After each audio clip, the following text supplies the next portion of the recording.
আসসালামু আলাইকুম। জি বলেন। আপনি জানেন বাংলাদেশে আদমশুমারি শুরু হয়েছে, তো আপনার পরিবারের সদস্য সংখ্যা কয়জন সেটা আমরা গণনা করতে এসেছি। জি বলেন। জি, আপনার নামটা?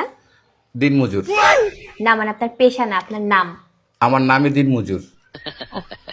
আপনি কি বিবাহিত? জি। কয় বছর হচ্ছে বিয়ে করেছেন? 1 বছর। আপনার কি বাচ্চা আছে? জি 2 জন। মানে আমি 2 বিয়ে করেছি। ও আচ্ছা। আপনার স্ত্রীর নাম? ছোট জন না বড় জন? বড়জন? কেয়ামত। কিয়ামত। আর ছোটজন? তুফান। ও তুফান। আপনার সন্তানের নাম? ছোট জনেরটা না বড় জনেরটা? কিয়ামত জনেরটা? ঝড়। ঝড়।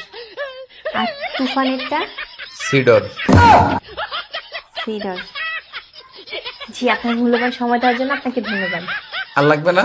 না না না, আর কিছু লাগবে না। আর কিছু লাগলে নিয়ে যান। না না, তাহলে ভিতরে এসে চা খেয়ে যান। এখানে বেশি থাকলে সমস্যা আছে। না না না, আর কিছুই লাগবে না। আপনাকে অসংখ্য ধন্যবাদ, ভালো থাকবেন।